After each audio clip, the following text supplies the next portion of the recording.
left. Lui, on est en right. F12. Je pense que je vais devoir simplifier ce truc-là quand même. Hein. Alors, poum, poum, poum, poum.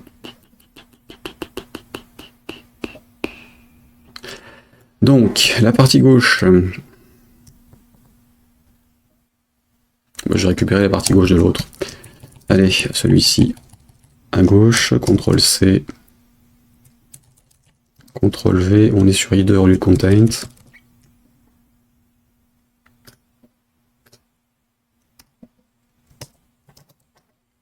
Et donc header left. La seule chose sur laquelle je joue, c'est la hauteur. On est sur 10 au lieu de faire la hauteur du truc. Donc CTRL-C, ça c'est plus ça, c'est lui.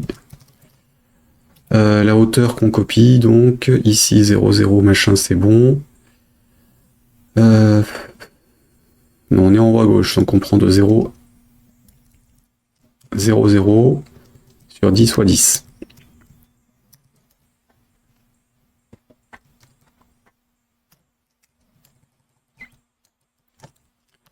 Et on met en 0, 0, 10, 10 de l'autre.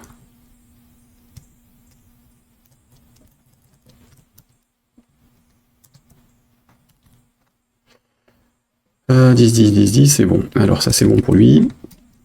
Même chose pour le bas.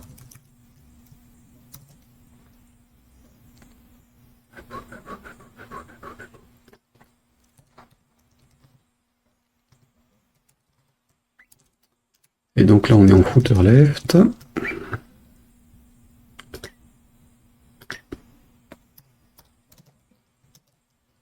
Footer left. Donc la taille c'est la même. La position en hauteur de la zone copiée est pas la même. Donc on est en 0, la hauteur moins le truc, bmp.8 moins ça.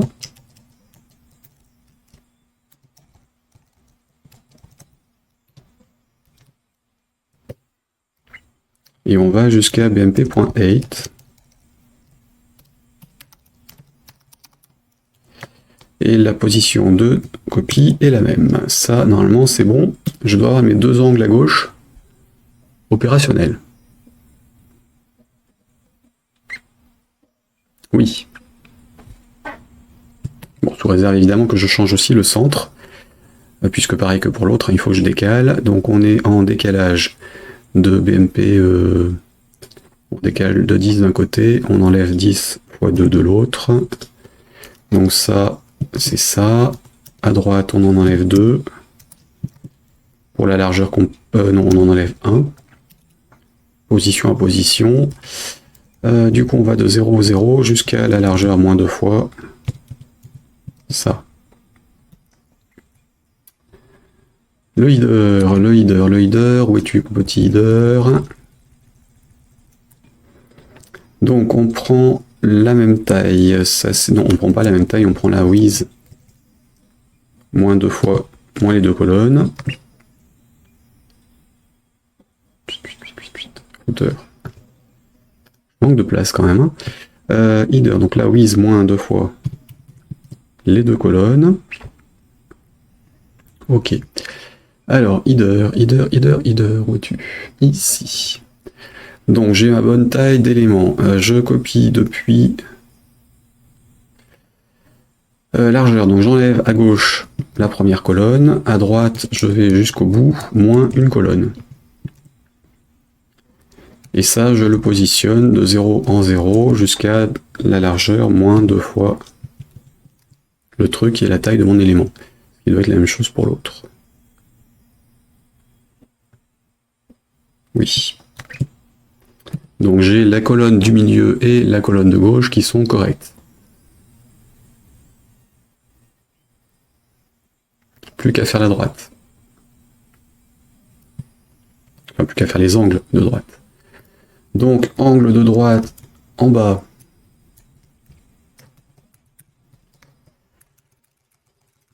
Right, donc contrôle un machin.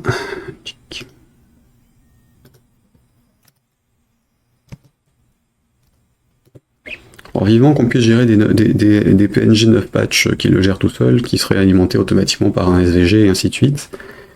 Enfin, je pourrais gérer ça d'ailleurs, un de ces quatre. Bah, tout ce que je viens de faire là, je pourrais l'automatiser en fait. Parce que globalement, une fois qu'on sait quelle est la taille et le pourcentage de chaque élément, toujours la même chose.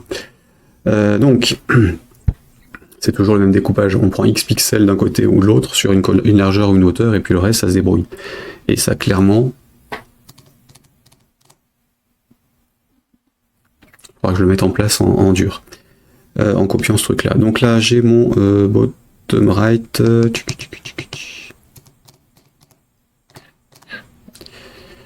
Oui, donc la taille, c'est toujours la même à droite, en bas.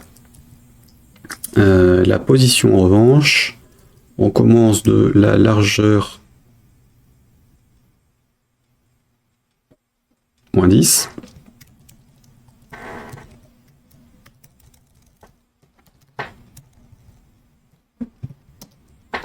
Et on va jusqu'à la largeur.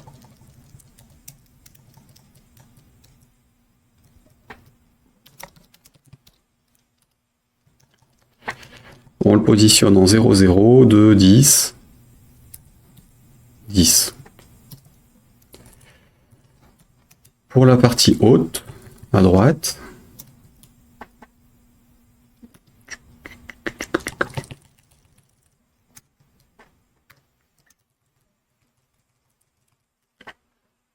bam, bam, bam, bam, bam.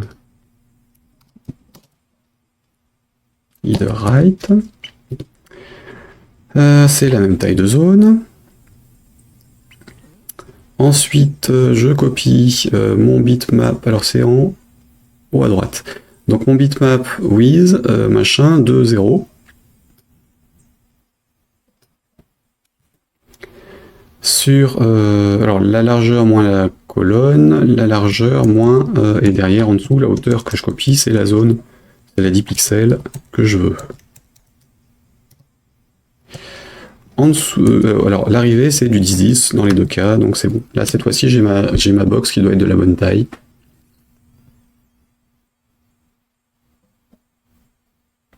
Et qui donc est de la même taille quel que soit l'affichage. Success. Maintenant, voyons voir si mon bitmap scale je l'ai fait correctement, si ça fonctionne sur Mac. Puisque j'ai un x2 ici. Pour la résolution de l'écran. Et ça, c'est pas garanti. Puisque c'est clairement le truc qui me prend la tête à chaque fois et dont je ne sais jamais dans quel sens il faut. Enfin, et que je ne sais jamais le mettre dans le bon sens dès le premier coup. Donc allons-y. Hop. Est-ce que je me suis planté ou pas cette fois-ci? Est-ce que c'est un fois ou un divisé qu'il faut mettre?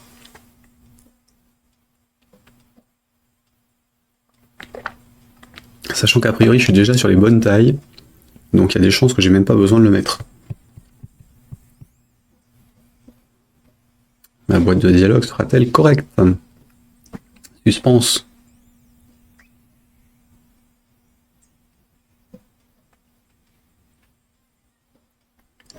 Pom pom pom pom pom pom pom.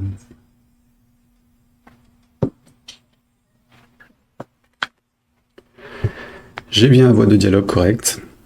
Alors le fait qu'il fasse un resize doit aider aussi, hein, mais j'ai pas de bordure qui s'agrandit, donc j'ai dû faire les bons changements qu'il faut. Donc j'ai bien mon truc qui se change quand j'appuie dessus. Il est tout seul, donc il a le select, hein, ok. Et là, il n'y en a aucun qui a le select, donc je peux faire je joue avec.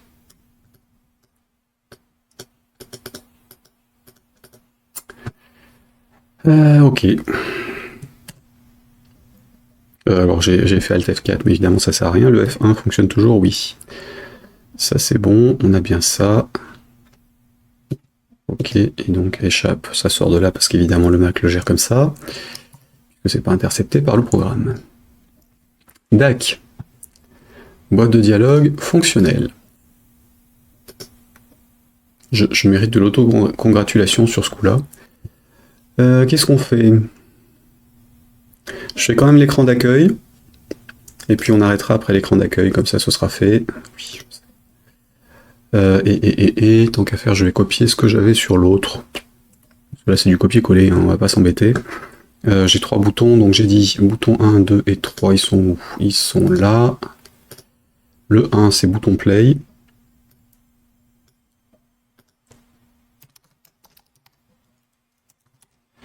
Ensuite, le 3, le 2, ce sera BTN kit. Et le 2, ce sera BTN crédit.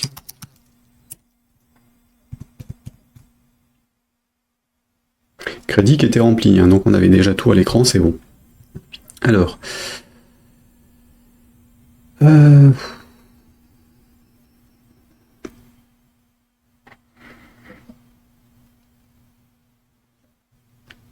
faudra d'ailleurs que je pense à remplacer les vertical scroll par des zones qui ne dépendront pas du style de la plateforme quand même. Avec un ascenseur à nous. On fera ça plus tard, pour le genre de fonctionnement de ce style. Donc, crédit, kit, déjà si je clique sur kit, tsn.current, prend donc tsn type, .exit.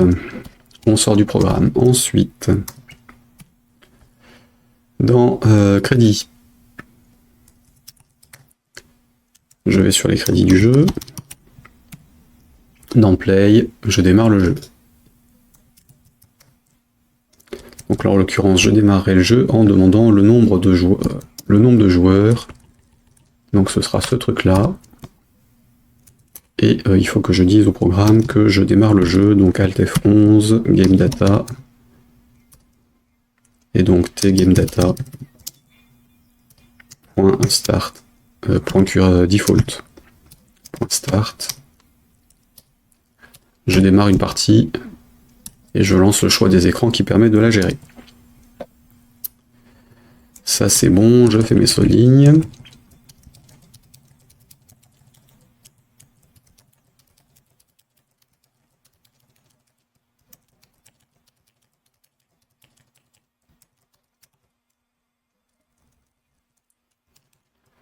Voilà, et ensuite, j'ai besoin de quoi? Oui, alors j'ai besoin de quoi? J'ai besoin de démarrer la scène et de l'arrêter. Donc j'ai le show scène et le hide scène à mettre. Et le before first à régler aussi. Comme je l'ai fait sur les autres, je CTRL C et je vais copier-coller ce que j'ai dans l'autre. C'est exactement les mêmes noms de boutons, les mêmes fonctionnalités. Que j'ai copié, enfin j'ai pris les mêmes choses que j'ai fait sur le Snake hier et ce que j'avais fait sur le Pong avant. Donc là, copier-coller du code, on s'embête pas. Donc on est là, on est dans les samples, on est dans le Snake par exemple, et on était sur l'écran d'accueil du Snake. Donc scène home. Show scène, il est là. Alors le before first, j'avais ça dedans pour l'agrandissement de la zone d'affichage et éventuellement le changement de la couleur du texte.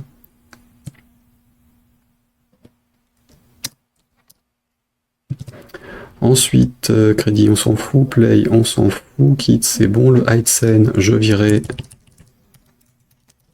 les éléments d'interface que j'ai rajoutés.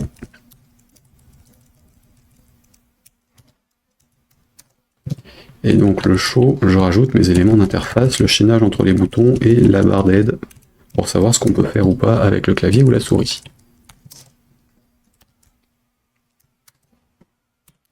Normalement c'est opérationnel.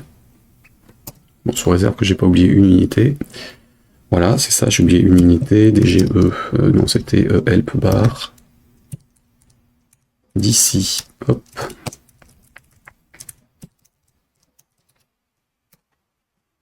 Par contre, je vais peut-être repartir sur l'écran d'accueil au lieu de l'écran des crédits au démarrage. Voilà, donc là j'avais mon écran des crédits du jeu, je clique, j'ai mes trois trucs, donc là il fait le jeu, qui ne marche pas puisque j'ai rien mis. Et donc je repars sur le splash screen, non sur le home, par défaut. Il restait un truc, les textes à l'écran, puisque là je les ai pas gérés dans l'écran lui-même, donc hop, translate. Maj CTRL C, et donc btn play, en texte, on play. BTN, crédit.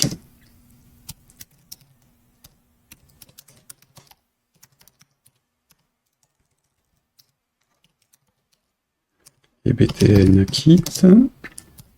Contexte. Prend, quitte. Voilà.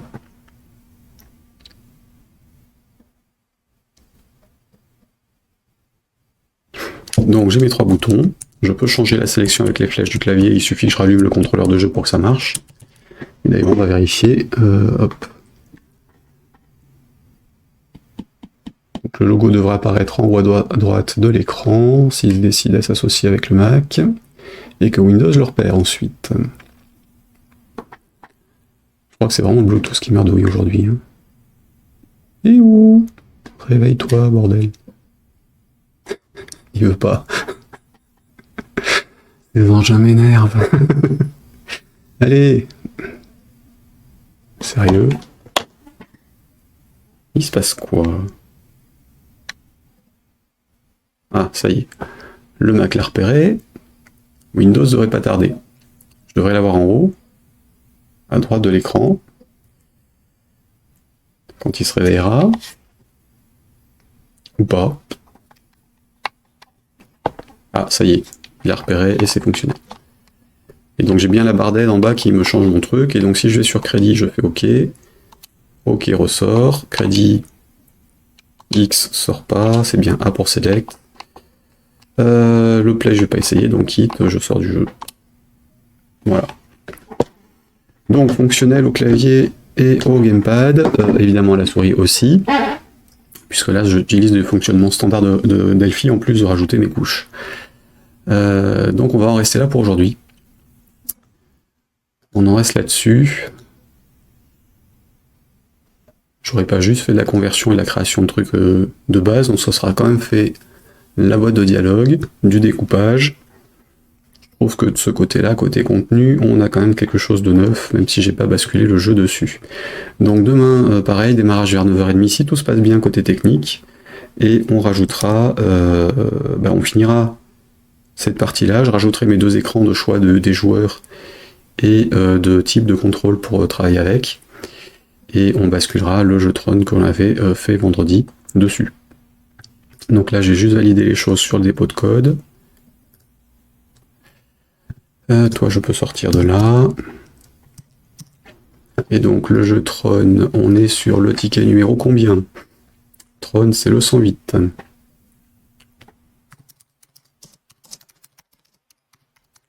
Tron sample game. Oui. Voilà. Sauf que je suis pas sur le bon projet. Évidemment, c'est sur celui-ci qu'il faut que je le voie.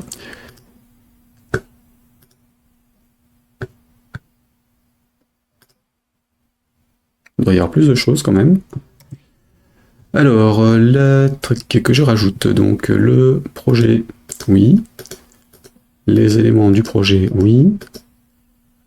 Ça.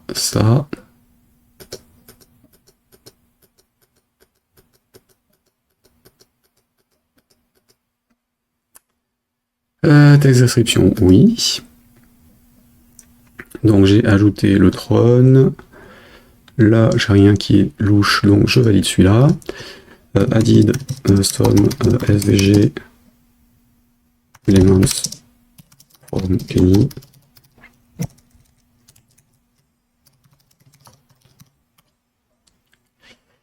For Tron game.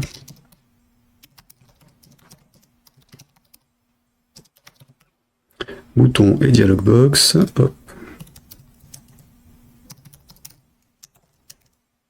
Tron game, c'est bien. Et donc, ça, c'est bon. Oui. Rimi, le fichier .pass qui a été généré, ça c'est OK, et ça c'est OK. Je valide ça. Sur le dépôt, il me restait un changelog pour la postérité et ceux qui voudraient regarder ce qui se fait jour par jour plutôt que de se taper les commits. Et moi pour les rediffs. Donc, j'ai pas fait de mise à jour des sous-modules aujourd'hui. J'ai rajouté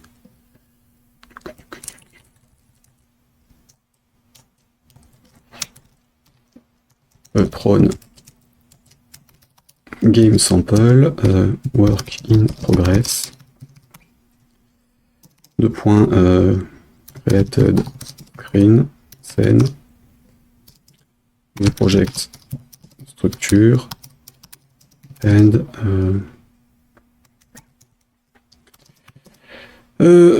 customized button and dialog box.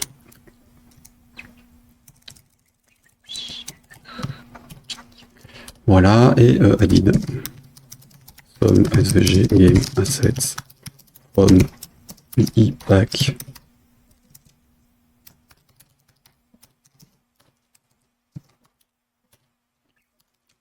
Hop, ça c'est bon, c'est bon. Et du coup, je valide ce truc-là tout en faisant la mise à jour des entêtes de mes fichiers. Donc j'ouvre dans le dépôt de code mon truc de configuration. On est bien toujours sur le même fichier. Ça n'a pas bougé. J'applique ça.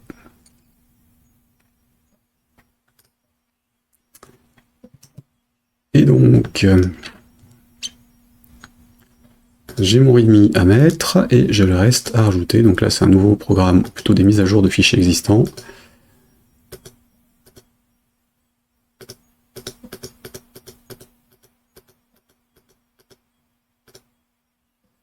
Il n'y a rien de chelou dans la liste. On n'est que sur Tron ou sur le Assets. Donc c'est Dawn 2024 08 21.